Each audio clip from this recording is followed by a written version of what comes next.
one of the obstacles is the demand that we be happy and enjoy our lives. I think it's a huge distraction. And it's very, very undermining, I think. So living in a quasi-hedonistic culture, I think, is a big problem. It's a problem because it's as though there's if we make this crude, in the old days, whenever that was, there was an internal injunction to be good. Now the injunction is to be happy or to be enjoying yourself. And the reason this is a distraction is because life is also painful. In other words, and it's a very simple thing and it's very obvious, and this starts in childhood, which is that if somebody can satisfy you, they can also frustrate you. This is ineluctable. It's structural. It's never going to change. This means that everybody has to deal with ambivalence. They're going to have to deal with the fact that they love and hate the person they love and hate. What we're continuously being sold are possibilities for pleasure, one way or another. As though all we want to do is get rid of the pain and increase the pleasure. I think this is a very impoverished view of what a life is, even though every life must involve trying to do something with the pain and having the pleasure. But there's a difference between evacuating pain and frustration and modifying it. And what we're starved of now is frustration. That there isn't a really powerful account of the value of the state of frustration. It's as though we're phobic of frustration. So the moment there is a feeling of frustration, it's got to be filled with something. It's a bit like the mother who overfeeds her child. She does that to stop the child having appetite, because the appetite is so frightening. Now, it seems to me there's an attempt to foreclose appetite. And that means foreclose people's capacity to think about what is really missing in their lives, what they might want and what they might do about getting it. Fantasies of satisfaction are saboteurs of pleasure. So that one of the things we need to have conversations about is the nature of satisfaction.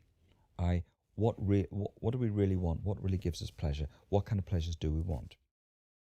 And again, this would seem to me to be about cultural consensus, about people putting ideas out into the culture, or they might be plays or dances, or there could be all sorts of things, which give us pictures of ways of being that we might aspire to, or love, or like, or admire, or emulate. And that's a very good thing for a culture to do. I think we need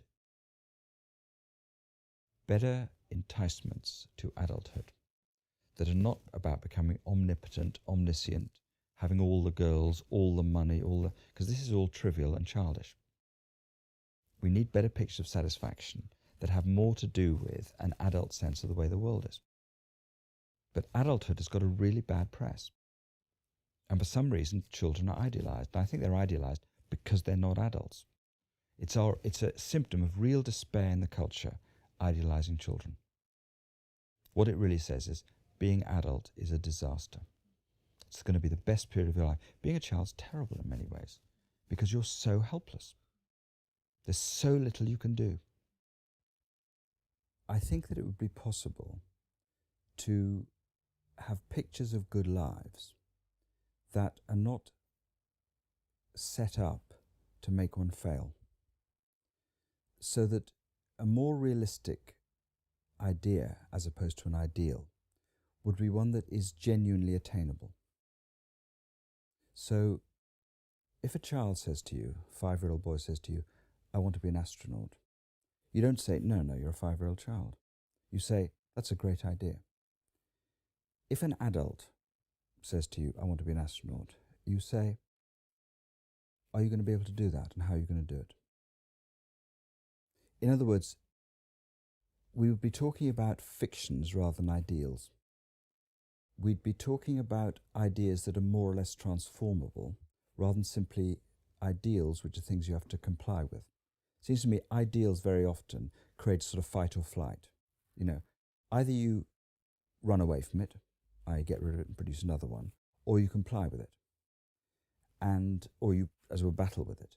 I would be interested in people producing fictions that are discussable, that are realistically possible rather than humiliating, because the other thing about cultural ideals is they're set up to humiliate us. So that the fictions would be non-diminishing. They would be genuinely possible, but they would keep alive the idea that we don't know who we might become. and that who we want to be is very important.